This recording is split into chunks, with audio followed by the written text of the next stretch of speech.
All righty, here we go. We are live. We're going to see if this is hooked up and ready to go. Absolutely, it is. So, welcome on to the show. Welcome to the Auburn Sports Forum. I'm your host, Jeremiah Schumann, and we aren't having technical difficulties this week. Isn't that fantastic? I had a buddy of mine that's been doing YouTube for quite a while, taught me what to do to fix the problem, and here we are. So, anyway, thank you for coming on in. Go ahead and hit that subscribe button, hit that little bell. That way, every time I upload a video, you'll know. First thing I want to talk about actually is a little video that I did. People making fun of me for really liking Alex Golish. I know Auburn fans aren't because they're hoping that he does quite well. But, Alex Golish has got a great reputation. He's got a great history of turning programs around. So I made a little video, movie, whatever you want to call, and I posted it on my YouTube channel just right before this show aired. I posted it up so you can go take a look at it. Tell me if you like it. If you don't like it, whatever you want to say, that's cool with me. Talking about what we're going to be talking about tonight is the obvious, the portal. We've been talking about it forever. We've been speculating forever. Let me put it that way. Today we have a little bit more solid ground to stand on.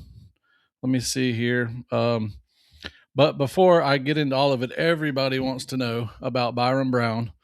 The deal with him and what happened with him and why we're still sitting here not having Byron Brown officially signed, or whatever you want to say, as our quarterback. And the reason for that is I'm just going to clarify. You have a whole month that we talked about this, and we were all waiting for January 2nd, thinking that when January 2nd came, everybody was going to start signing with new teams. Well, that happened for some people. But now we have found out that some of the schools that these people are transferring from, the paperwork couldn't get submitted or didn't get submitted on time, or they were delaying, or they were waiting exactly until the second to put them in. Long story short, when we got to the second, that's when the ball started moving for these football players. Whenever they got here, they started. I mean, we thought that when we woke up on Friday, that the second, that it was going to be game on.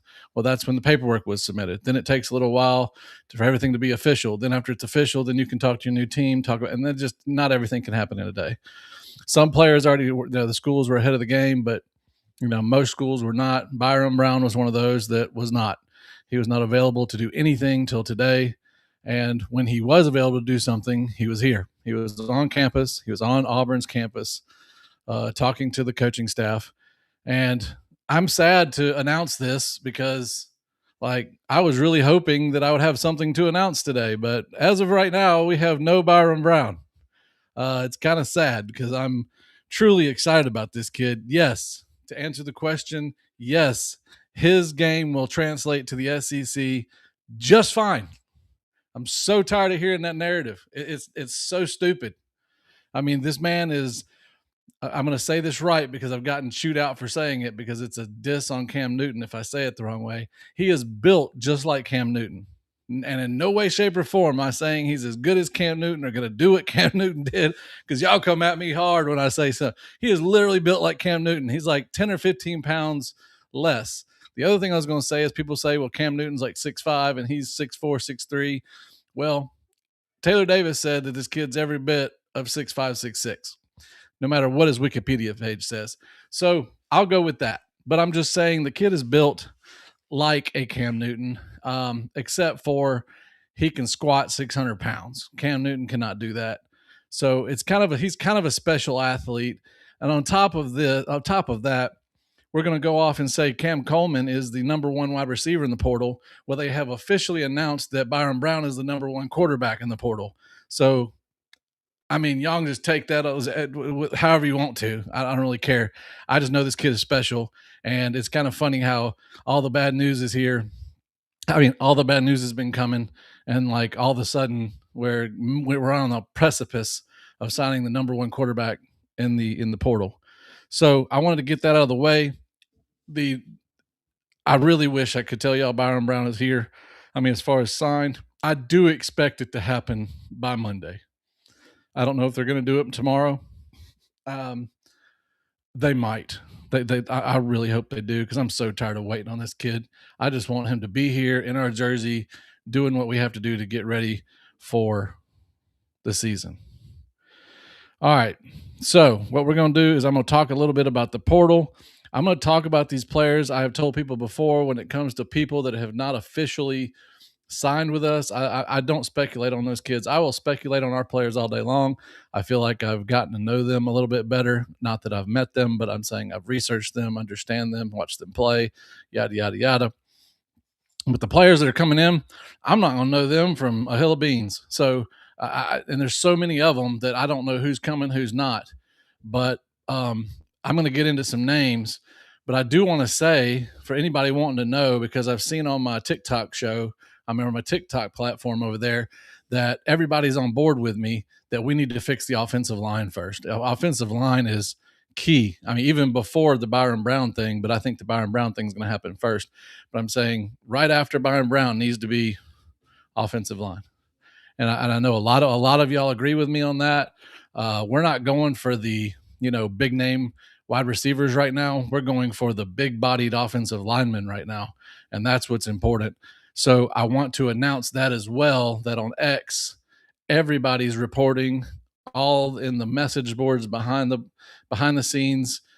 Jeffrey Lee, I believe, has said it from On3 that it really looks like Alex Golesh and his team are focusing on the offensive line, and that is a very good start. That is, I can't even believe it. Even though I feel like I know Alex at this point because I've researched him so hard, watched all of his videos. Still going to say it again. If y'all have not watched the video where he's sat down, I don't know who it was, but he sat down in a chair. Looks like there's like a bar behind him. It's on YouTube. He's sitting down in a chair across from a younger fella, and they're talking about his coaching and his recruiting and how he works. He literally talks about everything. He talks about how it all works, his ladder system that he has, how not only do you go after a recruit, but after you talk to that recruit, he has a guy that keeps in touch with him on a weekly basis after his games and stuff. And even if they don't have games in the off season, to make sure he's keeping up his fitness. And like, if he doesn't do that, then Golesh says, okay, we're done with him. Like, he's not one of us. He's not our guy. So like, it's really incredible to look at how Golesh works. It's totally different from anything I've seen. Now I know there's other coaches that do stuff similar, but I've never seen anything like that here. So I just want y'all to go watch that because Golesh is an incredible coach as far as systems. Systems is his word. Systems and standards. So I think I've talked about that some. I can go into that a little more deep conversation on that later. Also, the little movie that I created, it explains all of that. So I just want to say that whenever I saw that he's going after offensive line, it didn't surprise me. Didn't surprise me at all, because the other thing that y'all are going to notice that's very different as Auburn fans when we watch this whole portal season, off season go by. This is going to be very different because, as I've said it before, and I'll say it again, and I'll repeat it again, and I'm going to repeat it again. This coach and his staff give not one iota of a damn about what anybody thinks. They come out and tell you when they want to tell you. They will do his press conferences every week. But I'm telling you right now, if he doesn't feel like it's right to tell you, he's not going to tell you. If he doesn't feel like it's right to do whatever you want him to do, he's not going to do it. Same thing with the whole staff. They literally are winning-based coaches. That's what this whole staff is about. It's about grinding behind closed doors and putting all their energy into doing whatever it takes to win. That doesn't mean pleasing everybody. Like that's not even in their DNA. They don't know how to do that. They know that if they do their job and they win ball games, then we'll be pleased. Hell, we don't give a damn what they have to say if they're winning ball games. So I'm just letting you know it's going to look very different because he's not going to come out and give coach speak. When he does come out, he does talk a lot. I will give him that. He's very clear on what he does. And I believe he does that because he doesn't want there to be any questions, so he can go back to work and he's not being bothered and there's no follow-up question. So just understand it's a little different. He really is going to act like he doesn't care, but it's actually the exact opposite. That's all he does is care.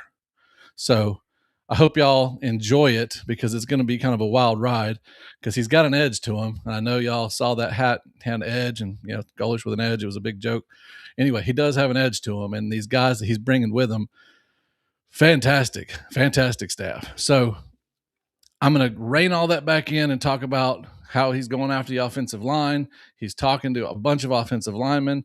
Plus, we've got reports that there's Alabama offensive linemen going in the portal. There's tons of other SEC offensive line guys going in the portal. I mean, I think they said there was like 30-some hundred players in the portal. Oh, my God, 30-some. I'm telling you, if you got the money, you can go after who you want to go after. The other thing I want to say before I get into these names, Golish will not go after the big names unless they fit his scheme perfectly. We've literally got rid of our superstars, and you think he's just going to go fill it up with another name? Like, he's going to make sure that is a perfect fit. Perfect fit. We got the money. And so my big question is, and I'm trying to get answers, but we had 30 million on the table, but we've also gotten rid, since they've announced that, we've gotten rid of Cam Coleman, Deuce Knight, Malik Blockton, Keldrick Falk. I mean, all the big money guys have left. So I don't know if that means that adds to it. I don't know if that means that we're now in Ohio State territory, or does that mean we're still in the $30 million range? I have no clue. Have not got clarification on that. So I guess I will, and I'll update y'all as soon as I know, because I would love to know that. Because if we're losing Cam Coleman and we're losing Deuce Knight, you would like to think that they're going to go after somebody, even though I think today we did take up Deuce Knight's old spot. Right here, it is the, I'm going to say his name wrong if I don't read it. It's right here. Oh, yeah, that was cool. I enjoyed him leaving. It's the Lachlan Hewlett. See, I'm telling you, I'm going to screw his name all up. Anyway, he is the true freshman transfer from USF. Don't know anything about him. Golish loves him. That's all I need to know at this point. He's a backup. He's a true freshman. He's going to be developed. So just know that we have the pipeline started. Now all we really need is Byron Brown in here. Then you have your pipeline started. Then think you need to get in your true backup, whoever that may be. Tons of options to go at there. All right, so we're going to go all the way back to when the portal opened. Colorado edge Alexander McPherson is a name that we need to keep looking at according to 247 Sports. Alex McPherson from Colorado, he is an edge again.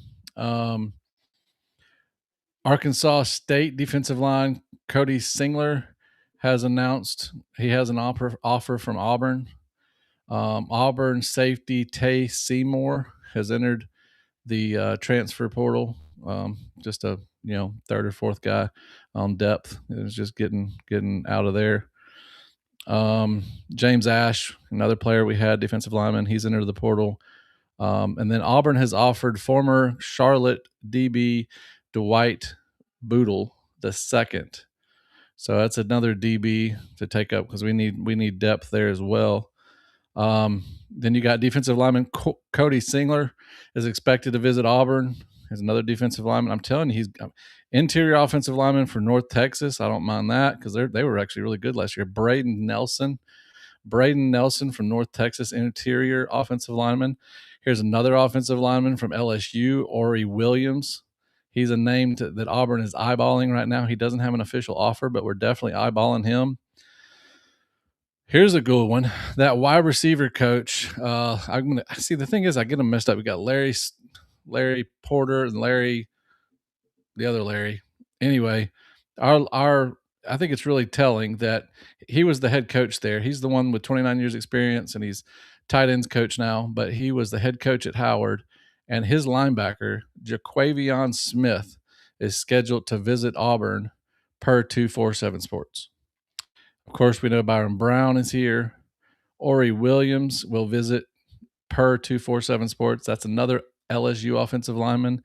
Arkansas State defensive lineman transfer Cody Singler again. Dang, they put that in there twice. That's my fault. And FSU, Florida State tight end transfer Randy Pittman is in Auburn. So he's here with Byron Brown. So take it as what you want. I've told you right now, I've told you my other podcast that you have a coach that is, I wanted him to go after offensive line, and I told you his favorite position was tight end. So now we have offensive line, defensive line, and tight end. I'm telling you, this man doesn't give a damn about what we want to be as flat, because we want to go after quarterbacks, wide receivers, running backs, blah, blah, blah, blah. No, he wants to win football games, and he knows that in the SEC, everybody knows the formula is the trenches. We all know this. We all get this.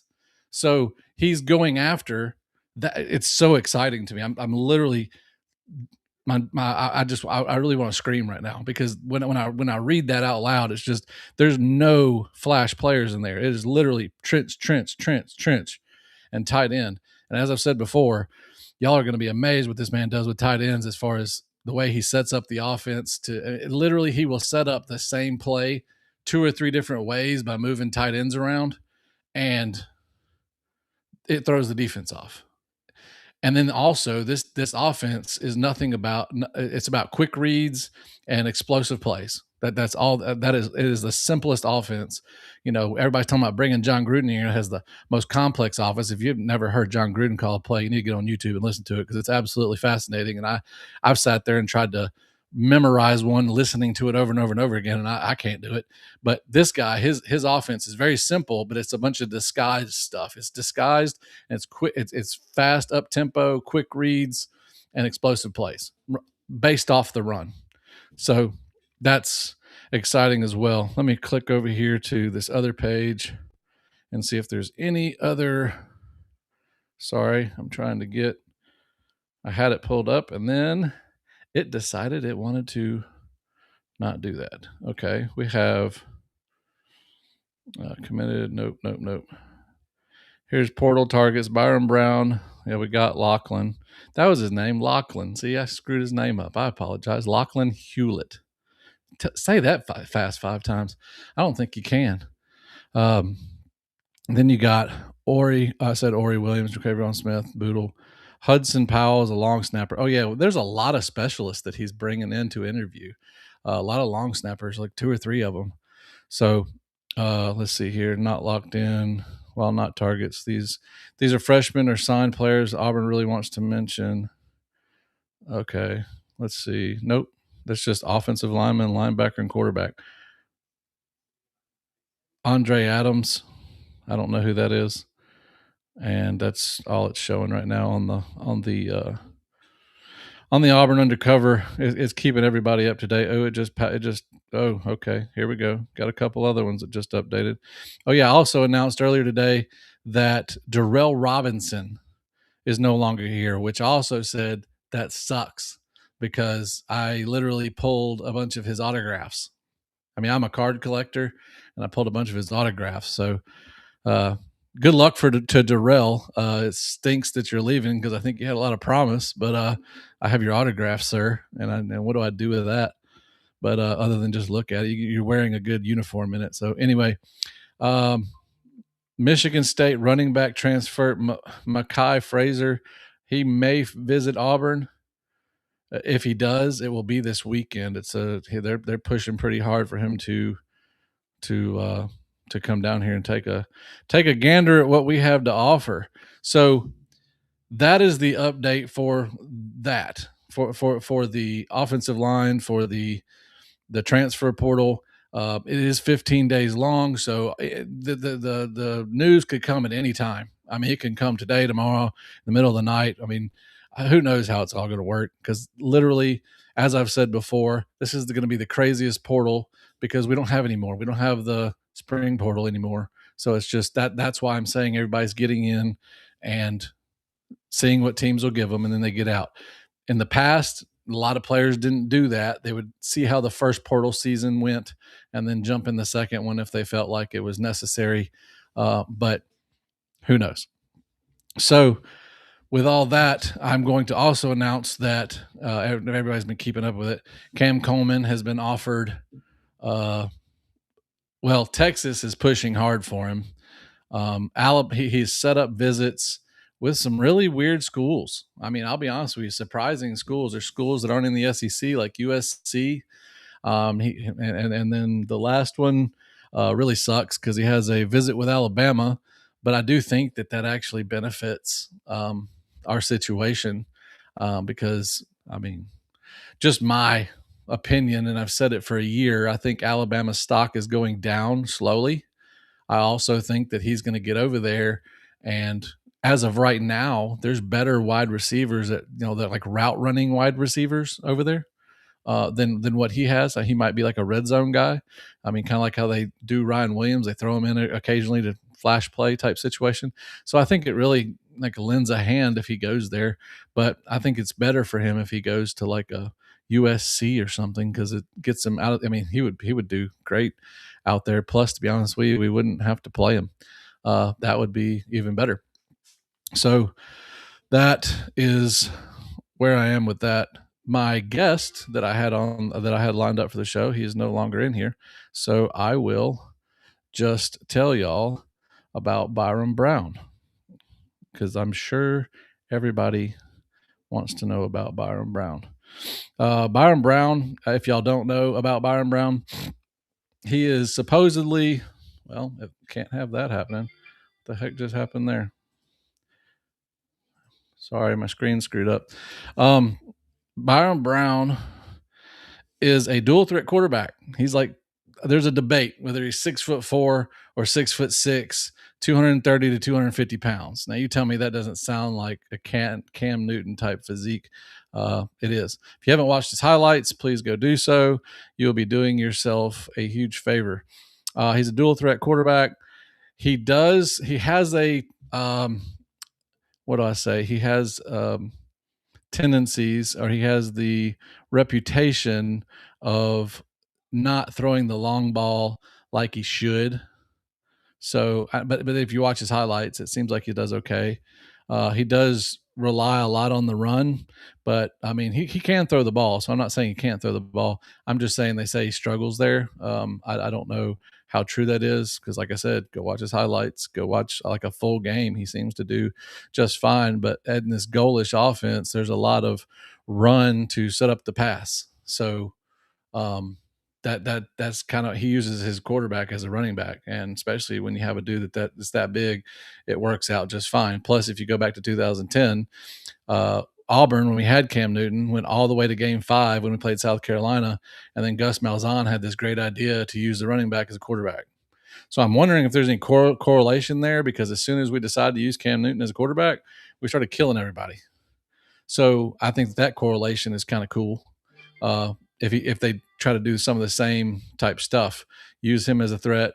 You got Jeremiah Cobb back there.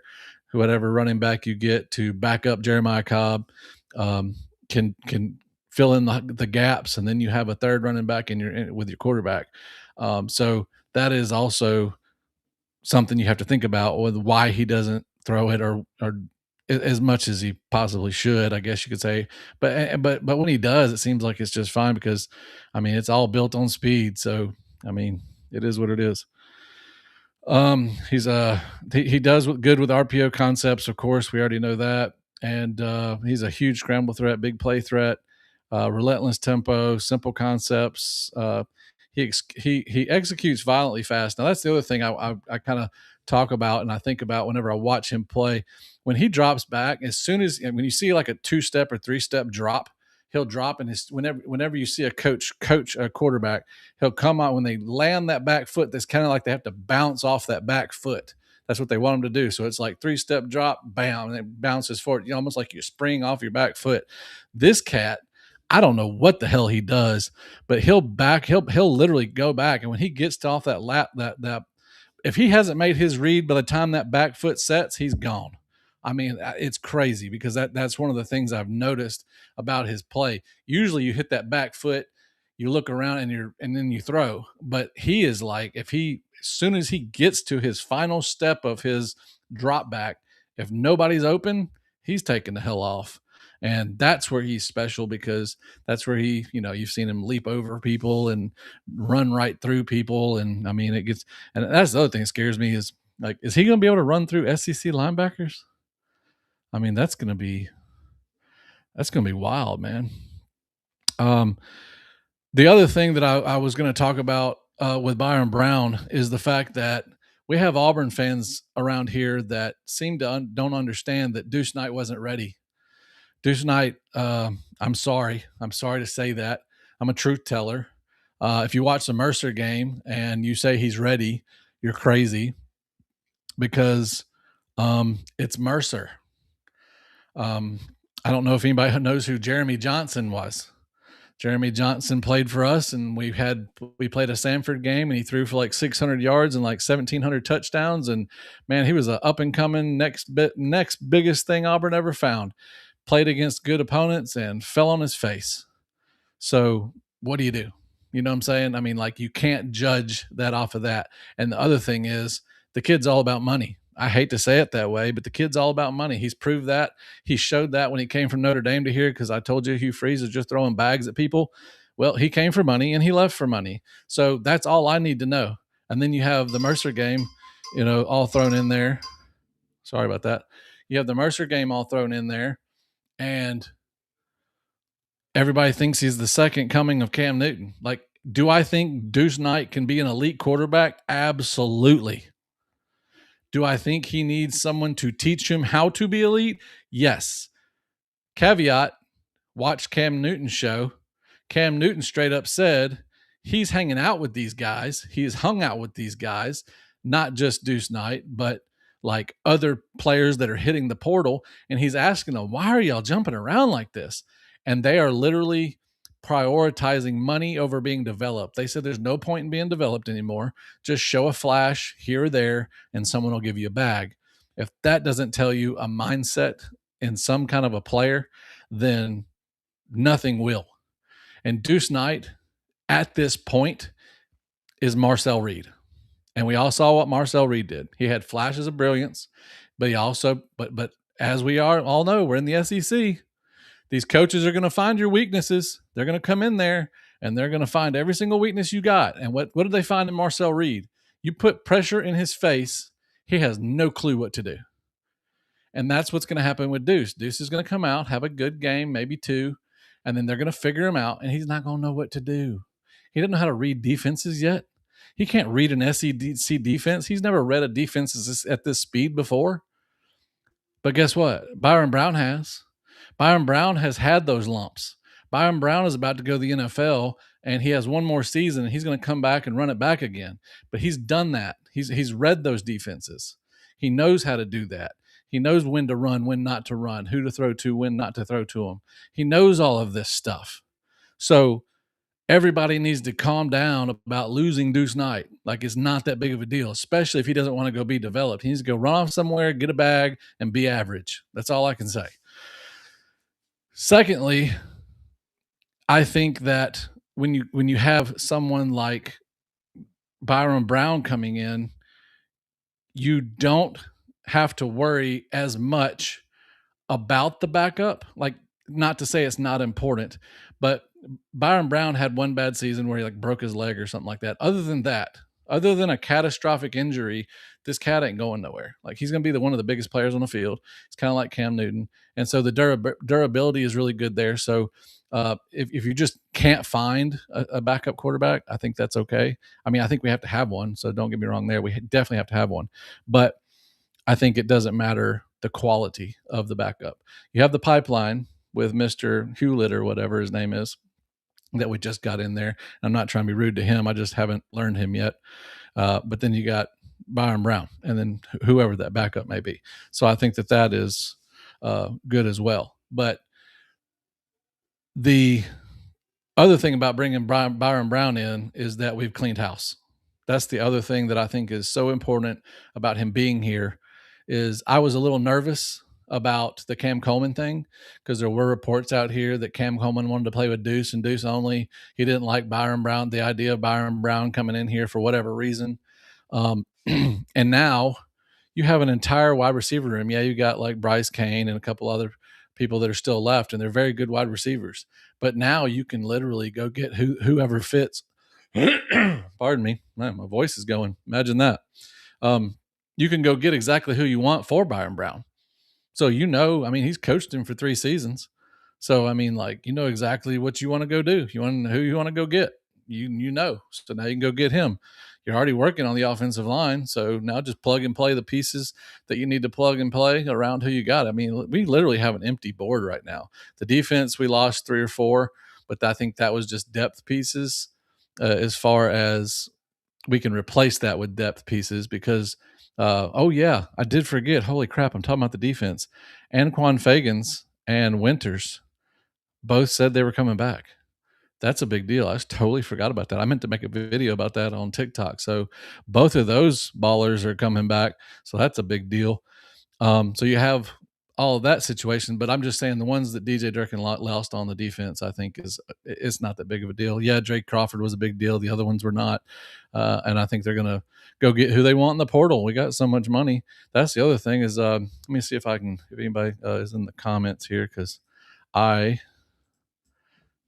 here we go. I'm about to finish and then I'm gonna answer all y'all's questions here. So I just think that all that's plug and play, and then you just fill in who you want.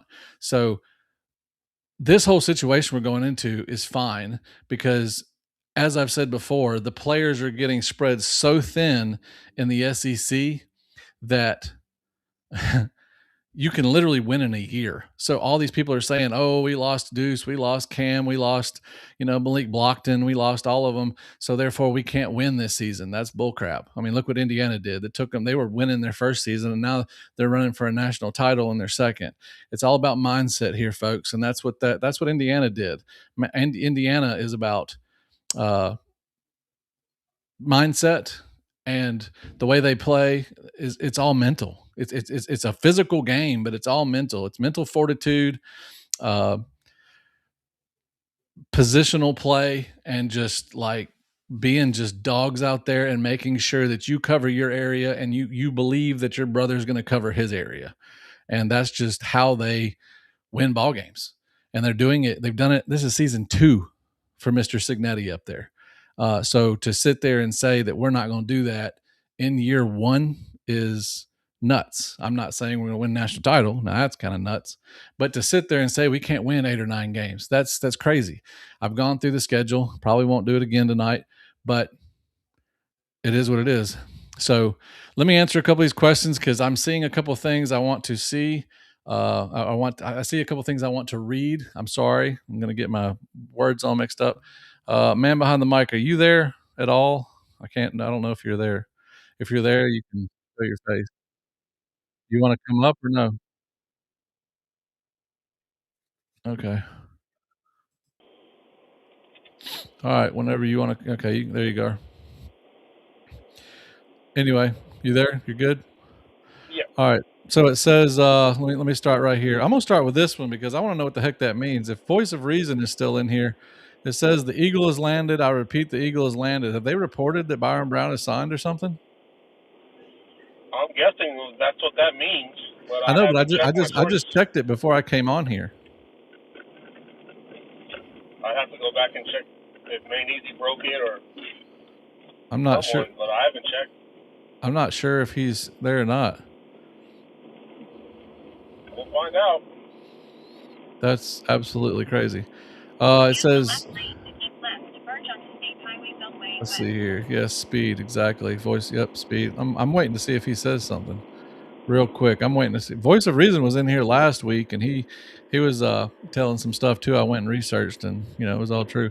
So I believe Bryce Kane is still here. Yeah, Gullish might see something he likes in Bryce. Yeah, Bryce is here. Bryce is staying. Bryce is not going anywhere.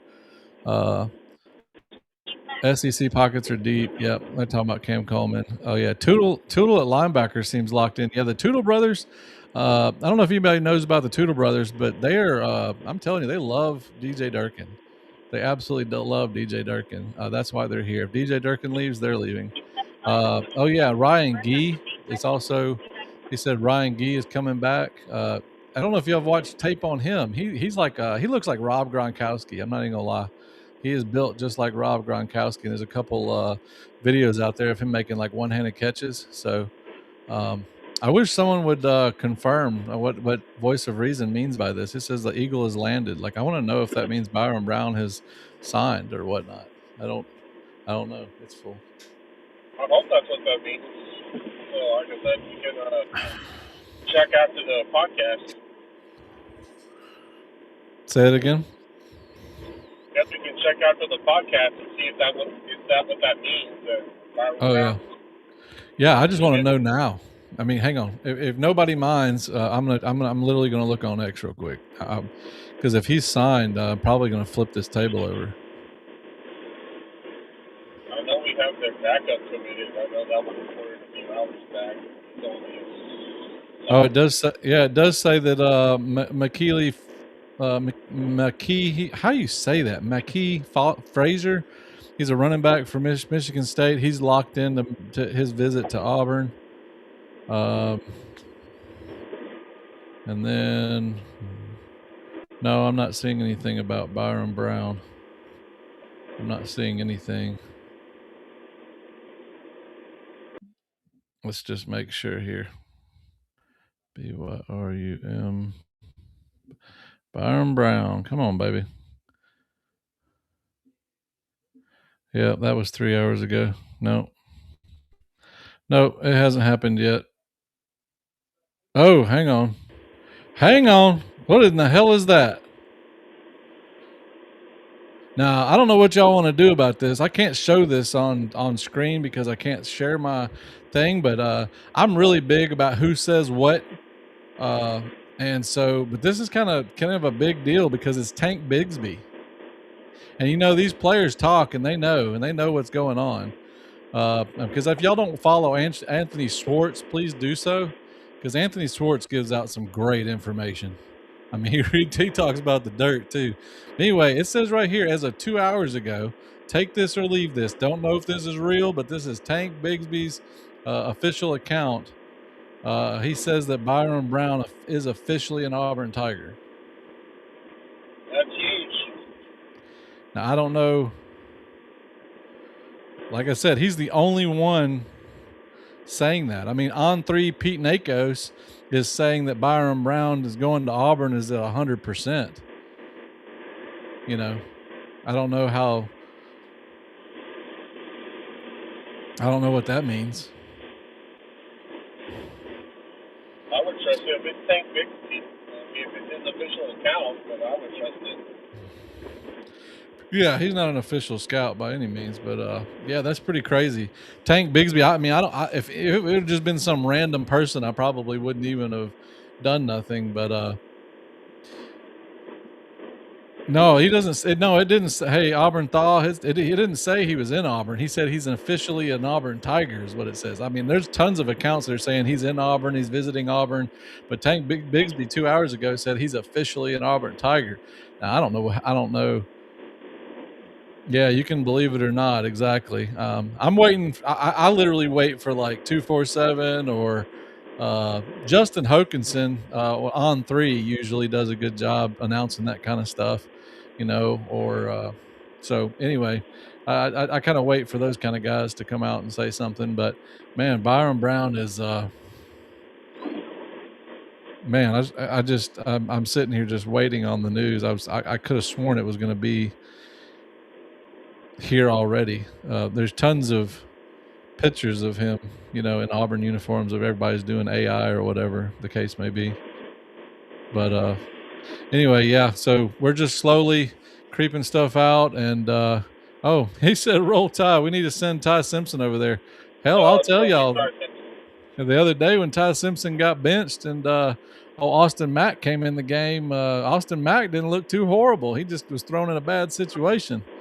But man, Ty Simpson's been through it. Went from Heisman to bench.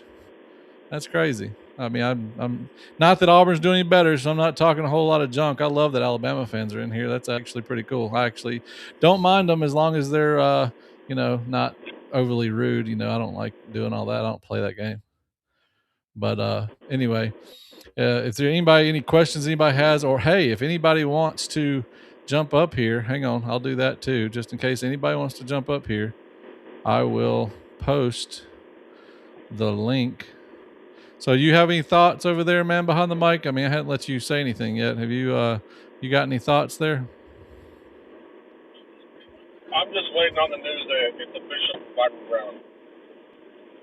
So I'm pretty excited about having him on the plane, and hopefully Tank Bigsby. Like I said, his actual account, his official account on X or wherever it was reported. So like I said, it's going to be exciting when he's actually on the plane in our jersey in the locker room. So I'm just excited to get him, and then we can get these offensive linemen in here. Well, did you hear what I reported? I don't think you were in here when I reported that all that they seem to be talking to right now is offensive linemen and defensive linemen. I don't know if you've heard that yet. Yeah, I may have not been in here. Yeah. I mean, I think I lost signal. Yeah, all the stuff on the tracker, on the live tracker for the portal, that's all they're talking to is offensive and defensive linemen. Let me see if there's anybody else here. Nope, it hasn't. Well, I've heard UAB's wide receiver Iverson. Yep. I've heard about him. I've heard about Cam Cook, but that's been a big name. And now that Jarrell Robertson just recently today went into the portal, it could be more possible that Cam Cook possibly could be coming with him knows. Let's see here. USF. Sorry, I'm looking this up real quick. I think the linebacker from USF is visiting Auburn as well today. Yeah, Keyshawn Singleton. Sorry to interrupt you. Keyshawn Singleton is the big one that everybody's after from USF.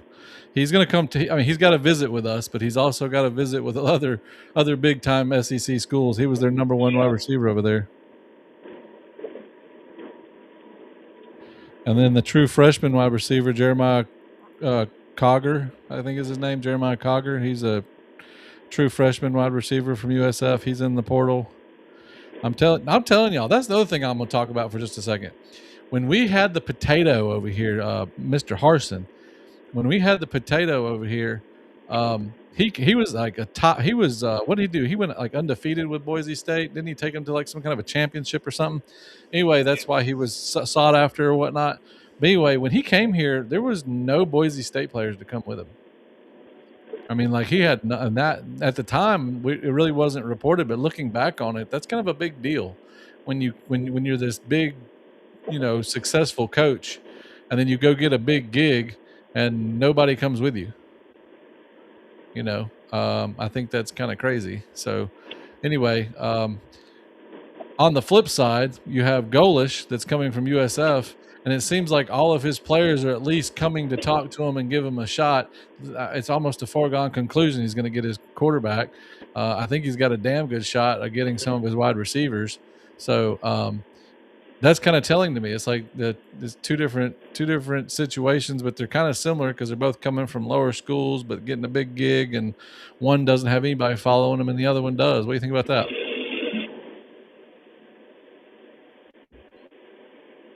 Can you hear me? Yeah, that was a red flag, especially with Harson. None of the people who came over with him, they were talking about that. Golish's whole offensive staff basically followed him over here. So, yeah. Anybody had tell you how confident they are in what they're doing, then I don't know what else would. If anybody hadn't seen it, I posted this link right here in the chat. If anybody wants to jump up here and talk Auburn, got to be polite and talk Auburn, but that's what we do here. That's all we talk about. But so yeah, I just thought that was kind of an interesting situation about Golish and the similarities with him and Harson. So I thought that was kind of a big deal. But But yeah, so if anybody wants to know, I also posted the portal tracker on one of my posts on TikTok. I posted it today, so if y'all go back to it, I posted the link there. I don't think I have the availability to post the link on. Well, I don't think I do. Actually, yes, I do. I can do that real quick if anybody wants it. Let's see here. Well, Also, if anybody hasn't seen the video on the new wide receiver we got from Michigan, Brady Machis, he looks really good on tape. Let's hope who you talking about? Brady Machis, the guy that flipped from Michigan, the wide Oh yeah, receiver. yeah. Yeah, he looks. Well, like I said, we said last week. I was telling y'all that he's a flip from Michigan, but he was also committed to Georgia for 9 months. Yeah, they So were real angry with him when he he committed. yeah, hang on a second. I'm trying to get this tracker here. Here is the. There we go. Copy that. Come back to live stream. Here's the portal tracker. I'm posting it in the comments here. There it is. There's the tracker. I know you can't copy it right on here, but it's in the comments if you want to copy it. It's the portal tracker for Auburn. That way you can keep up with. You don't have to search X all the time because they literally put them in here by the minute whenever something happens. So that's kind of a pretty cool thing to have. I guess let me go back to this real quick. I wanted to talk. I talked about it in a video the other day, but talking about wide receiver, that Brady Marquise signee. We also signed Brian Williams Jr. was a flip from Alabama, and then Deshaun Spencer. Y'all should all know about Deshaun Spencer. He's the one that broke all of Ryan Williams' records at Saraland. He's I'm here, excited about that. which, huh? So I'm excited about Deshaun Spencer. I know he is, man. He's perfect for this offense. Little fast kid that just good. I mean, he's a little sprinter, so that'll be kind of amazing. Projected returnees. Now here's the wide receivers we have left: Bryce Kane, Duke Smith, and Eric Smith. Eric Singleton Jr. went on to the NFL, but Bryce Kane and Duke Smith are ballers. I don't know anything about Eric Smith. Bryce Kane is going to be exciting. Yeah, Bryce Kane is a dude. He's a big dude. And then also Golish's favorite room, the tight end room. And the reason I say it's his favorite room is because he started out as a tight ends coach, and he's just utilized them in every single offense he's ever made. He overuses tight ends. So the one I'm excited about is Ryan Gee. He is here. He's amazing. His measurables are fantastic. And then the one you talk about is man behind the mic. The one you always talk about is DJ Broughton, the one that they signed him from USF. He's got great measurables as well. And then I'm also very excited to announce that Preston Howard is no longer an Auburn Tiger. This is good. I hate to be rude, but damn, he cost us like 3 or 4 games just by himself. Dropping. What a pass. I mean, the one I get mad about is the Ashton Daniels 50-yard run whenever he was already by the offensive lineman. Like, he was already gone. I remember that. And Preston Howard sat there and was holding the dude. Like, I was like, come on, my guy. Like, what are we doing? But then you got offensive line, which is what we're targeting the most right now. Bear McCorder. He's that flip from Michigan. As well. Another Michigan flip. Yeah, and I'm telling y'all now, I've said it before and I'll say it again. Every team, Alabama, Texas A&M, Georgia, all wanted this kid, and he was a 3-star. So we can talk about 3 stars, 4 stars, and 5 stars, but the reason they wanted this kid is because his mental state. They said he is an absolute dog in the trenches. He needs a little bit of development with his technique and stuff like that. But as far as just getting after it and just the will to just overtake a defensive lineman, nasty in the offensive lineman as an offensive lineman in the trenches. Mason Mathis is another signee we had, and Mikal Lundy Foster is another signee. Parker Pritchett, Wilson Zaire, and then projected returnees are Jacoby Ward, Ty Buster, and Tyler Johnson. And Tyler I remember when he got here, he was undersized and underutilized, and then they threw him in there, and he played like a 300-pound offensive lineman, even though he's like 260. I don't even know if he's like 280 now. I'm not even positive, but big big deal to keep Tyler, because Tyler has outlasted all the guys that started in front of him. Like, I think that's pretty funny. So anyway, defensive lineman, you have the Corey Wells, and then his brother on the edge, uh, Chris Wells. But then you have the returnees, Darion Smith, Jared Smith, J.J. Falk, Jordan Crawford, and Malik Autry. So that's kind of a big deal on the defensive line there. All the other, man, the ones in the middle that departed, I'm not going to mention all them because, I mean, there's like 20 of them, and we don't care because they're not here. Then you got the edge rusher, Chris Wells, as I mentioned. That is Corey Wells' brother. They're from Petal, Mississippi, right up the road from where I'm recording this. And then the projected returnees is Joe Phillips, and Joe Phillips is the only rusher we have returning that played for us last year. Everybody else has left, and then that's why it's so big to get the Wells brothers in here, because they're some dudes. Linebacker. I mean, do we even need to talk about the linebackers? This is literally going to be the best linebacking core in the country. I'm fully convinced it is going to be the best linebacker room in the country, with Bryce Diaz, DeMarcus Riddick, Elijah Melendez, and Xavier Adkins. I mean, whoever you add to that room is just a cherry on top of that.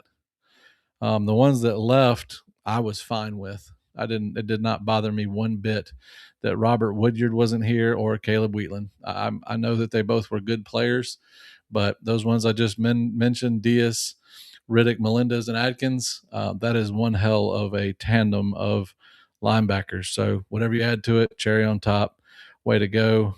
Cornerbacks, the returning ones are Blake Woodby, Devin Williams, and Rayshawn Pleasant. And then the safeties, since they're all kind of lumped together, is Anquan Fagans, Champ Anthony, Eric Winters, Jacoby Matthews, Caleb Harris, Sylvester Smith, and Tay Seymour, all coming back to play safety and cornerback. Very excited about Winters and Fagans. Champ Anthony happens to be my favorite player on defense, just because when he plays, yes, he gets hurt a lot, but man, that dude flies all over the field. Very fun to watch, in my opinion. And then here's the one I thought was interesting. They had a couple long snappers that one of them that they signed, and then they have one that's returning, Keaton McNutt. He was here last year. And then Travis Wakefield, they signed him. Towns Magoo is gone. Reed Hughes is gone. And we're keeping Mr. Alex McPherson. Thank you, Alex, for staying. I know you've been through a lot. You're amazing.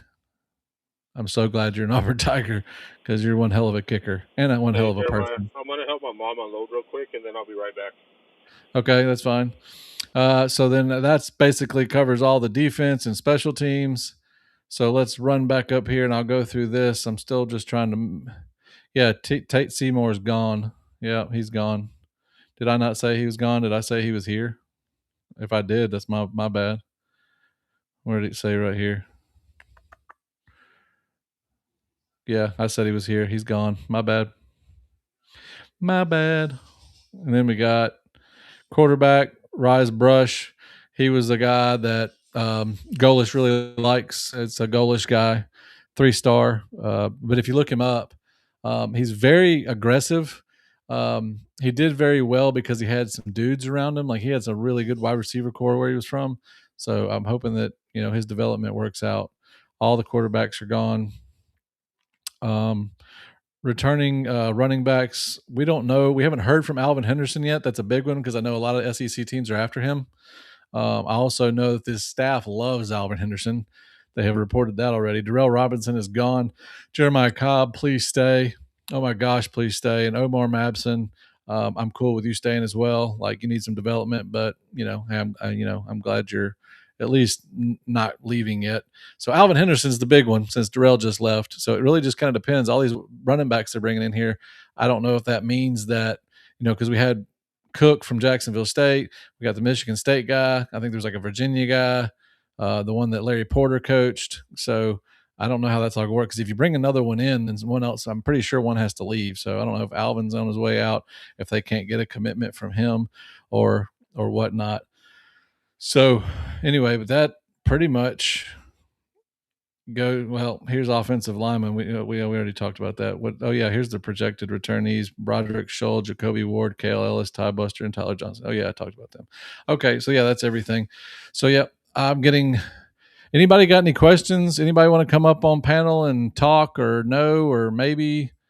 Um, let's see here. Let's see if anybody's saying anything. Maybe, maybe not. We got 105 people in here, so maybe someone will say something, right? That might be all right. Oh, and I also want to just say thank you for supporting my show. Thank you for being here. Not 3 shows ago, I did this whole live with 0 people in here. There was 0 people in my live, and now there's 107. We are growing. All I want to do is talk to Auburn fans, tell y'all Auburn news, but mainly talk to Auburn fans. This is going to be an Auburn platform. Look. See, it says from a fan perspective. And that doesn't mean just me. That means from y'all. That's why in the future, I want this show to be about y'all. I want y'all to come up here, throw ideas off each other because we don't really have a platform. Like they don't have a platform for fans. You know what I'm saying? Every now and then you can get on a radio show or whatever the case may be, but this is going to be the platform for fans because that's one thing I'm sick of is, you know, listening to the media that tells you half-ass information, and they, keep a lot from you. They won't report things, and the thing is, I've been kind of in the know for a while. And so I get so mad that I know stuff as just a fan before, like, say, I'm not going to name any names, but some of the shows out there, because I love all of Auburn shows like Locked On Auburn and the War Report, like all of those. I love those. Those are great. They have great intel. They have great stuff. But I'm just saying, like, we need a place where fans can come up on panel and discuss Auburn because, as we know, not everybody's right. We don't know what they're going to do.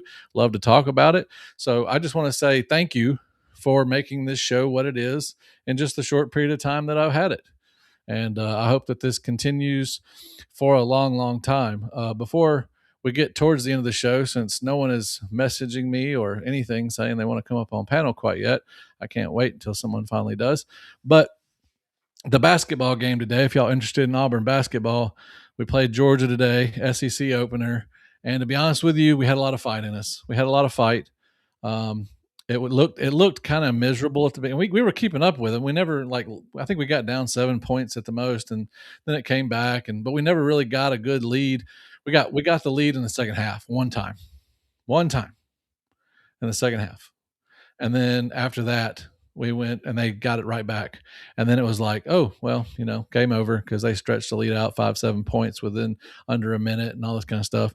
And so I pretty much just thought it was over. And then all of a sudden we get it within 2 and they foul us. And it was like, what the hell? After they fouled us, we had 0.7 seconds left. I don't know if y'all watched this. Go watch the highlights on this. So we had 0.7 seconds left. The guy, I think it was, I'm trying to remember who was at the line, but we bounced it. We bounced it off of missed it on purpose, bounced it off the rim. And I'll be damned if we didn't pick that damn ball up and you have 0.7 seconds. It's just a prayer that you just got to touch the ball and just let it go. And it went in, it went in. I just don't, stuff like that doesn't happen, especially if the kind of the way the game was going and flowing. It wasn't looking good. There was no chance we were going to win. Georgia definitely thought they'd won that game. And it went into overtime, and then we dominated overtime. That's the part that really ticks me off is we dominated overtime and lost it in the last 60 seconds. I don't, I mean, even our coach, Stephen Pearl, he was so pissed because we looked good in overtime. The momentum swing from the end of the game to overtime was huge. It was absolutely huge. So we carried that into overtime and lost it in the last minute. We're only 5 minutes overtime and we can't even keep it up. We can't even, keep it going. So all I have to say about it is our team is the same thing I've always said. Since we don't have a true center, we're going to be struggling all season. And the only way you overcome a true center is through speed and shooting efficiency. And I think we were under 30% from 3. We were shooting okay from the paint. It was halfway decent. Hang on. Someone just said something. Yep, no continuity with his team. Absolutely, Glenn. I can't say it. Yeah, Keyshawn Hall. Thank you. See, that's what I'm saying. Y'all keep me in line, and we can keep this rolling. So Keyshawn Line was at the line. But anyway, yes, continuity sucks. The overturns suck, and all you have to do to make this team be good is to learn. They've got to learn how to play up tempo. That is the only way. They're going to kill people with speed, and they have the players to do that. That's the sad part. Is we do have the players to do that. But when we play with speed, we get turnovers, we get sloppy, and they've got to learn how not to do that because when you get sloppy, you can't score. So until we get a true center, we're not going to play a true basketball game. We're literally just going to fumble the ball around until we figure out how to play with speed. That has been my analysis from the beginning, and that is going to continue to be my analysis until something changes. So anyway, man behind the mic, you coming back up or what are you doing? Okay, he must be still busy. So anybody else have anything to say in the chat? I'm sitting here as long as y'all want me to. It's up to y'all. Any questions? Any concerns? Anybody want to come up on panel? I'll send you the link. Anything like that. I've still got 92 people in here. I'm telling you, I'm floored by this just because I enjoy Auburn content. And I don't know if y'all weren't in here in the beginning. I made a short little movie on Alex Golish because I'm so impressed with who he is as a person and as a coach. And I made a little movie that I posted on my YouTube page just before this show. So if you want to go watch that, um, it is what it is. Who have we gotten from the portal so far? We have gotten the true freshman from USF, the quarterback, true freshman USF from Golish's true freshman. How do I say that? Someone help me here. I'm fumbling my words like crazy. I'll go back to the portal tracker real quick. Yeah, Lachlan Hewlett. Lachlan Hewlett. Like I said, say that fast 5 times. Eric Smith is Duke Smith's brother. Well, that makes sense. Thank you, Voice of Reason. That's why you're Voice of Reason. You're in here to give me a voice of reason. Lachlan Hewlett is the USF true freshman, red shirt from USF. And I'm going to say USF 18 times. Nobody else has committed that I see. Everybody else is just set up for a visit. Very excited about these just offensive linemen. I mean, it's just absolutely crazy. This coaching staff gets it. It's so nice. Yeah. Any news on Brown? No. As I said before, as of when I started this show, there was no news on Brown. I checked about midway through. I will check again real quick. Anybody else have any questions why I'm checking on Byram Brown? Man behind the mic, you want to come up here? I'm going to ask you again if you want to come up here. If you don't, you don't. All right. There you go. Let's see here. Okay. No. I don't know how this is.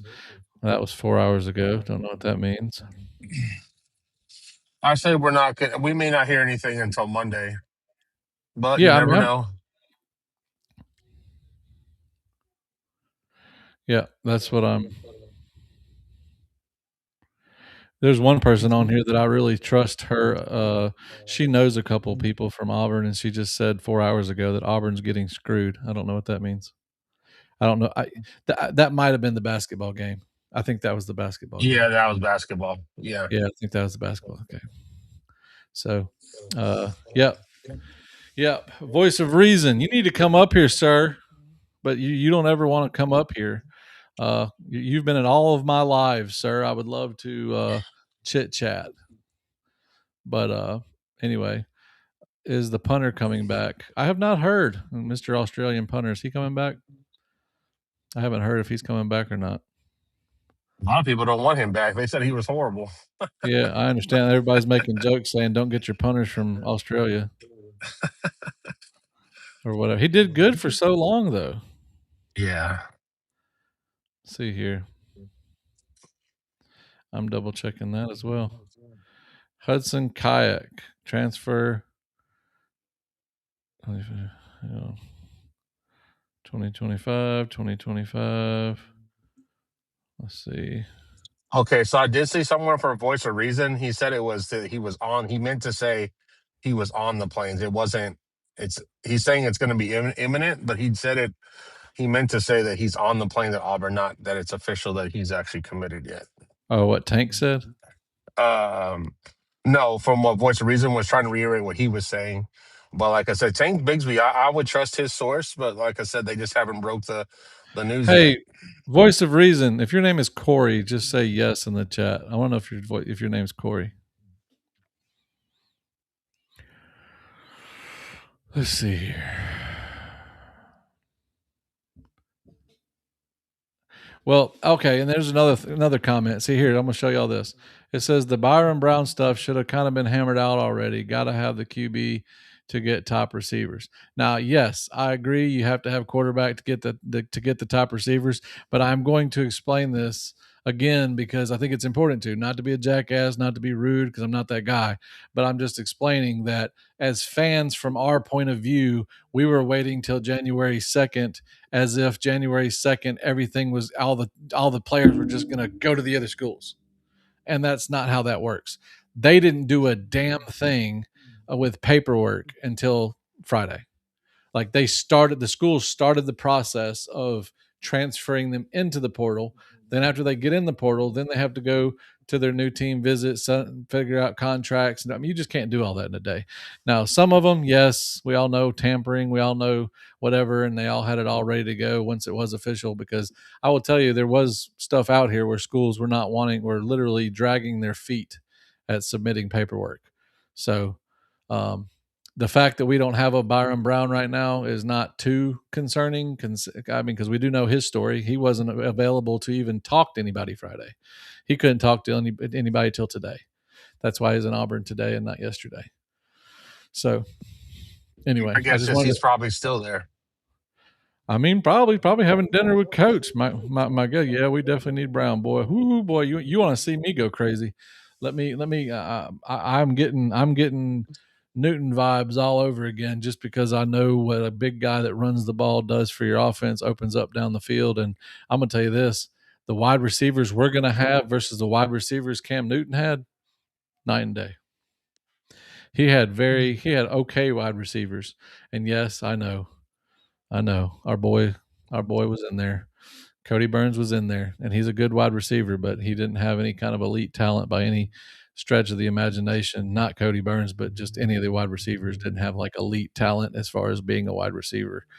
So, yep. And then Alan Brooks here says, as everybody, he's joining the club. Probably been in the same club for a while. Trenches, then worry about Brown and receivers, all waiting on him to sign. Everybody's waiting on him to sign, absolutely. But the trenches is the most important thing. Said Brown is there, and I'm sure the paperwork is already done. It might be. Yeah, it I don't probably know. is. They're just not. They may not announce it till maybe tomorrow morning or Monday. Well, I know the Auburn staffers said on X, one or two of them tweeted that the paperwork was being held up by USF on Friday. Oh Uh, well. See, Voice of Reason said, I got your back. Absolutely, you do.